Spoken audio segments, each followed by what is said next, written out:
petite séquence vidéo au cours de laquelle nous allons tout simplement voir la relation de Bernoulli.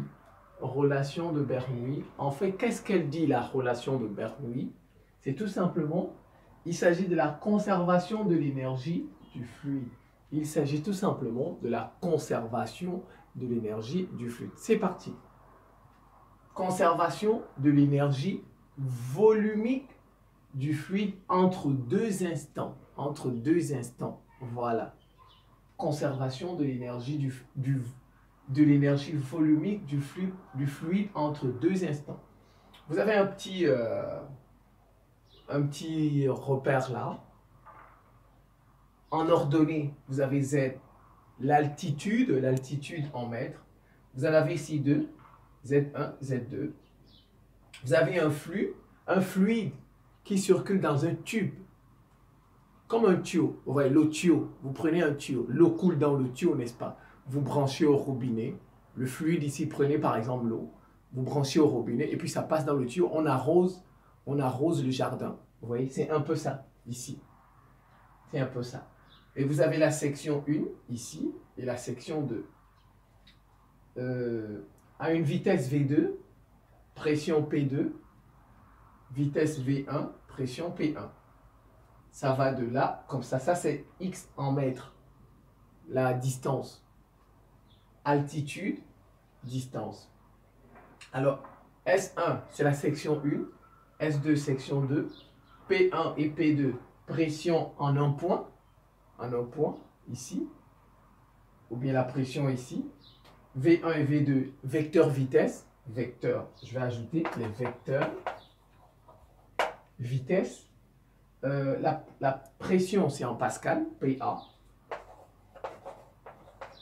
Alors, le liquide qui circule dans un tube pour des durées identiques. Ici, il y a un liquide qui circule dans un tube à des durées identiques. Alors, qu'est-ce que la relation de Bernoulli nous dit? Elle nous dit ceci.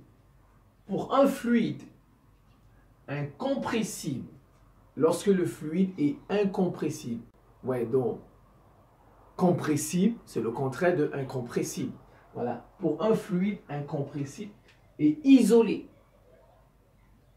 l'énergie volumique du fluide se conserve entre S1 et S2.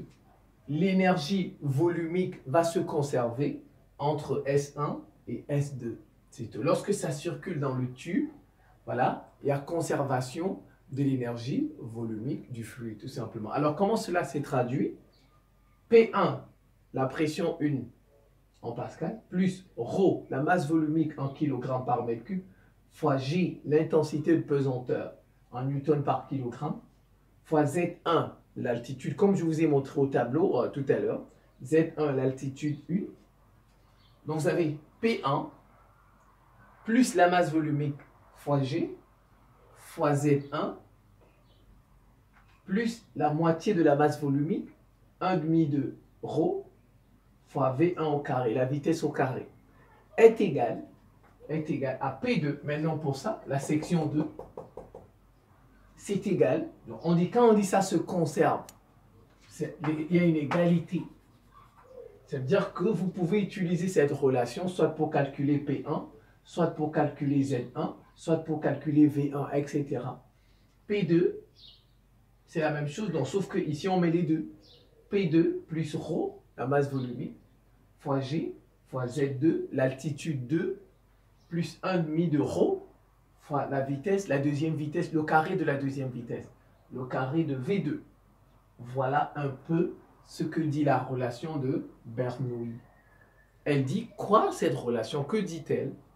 Que pour un fluide incompressible, qui n'est pas compressible et isolé, l'énergie volumique du fluide se conserve entre les deux sections, entre S1 et S2. Et comment cela se traduit?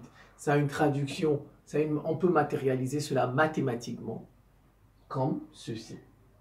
Voilà, je pense que ce n'est pas compliqué. C'est la fin de cette petite séquence vidéo. Je vous remercie pour votre attention et à très bientôt.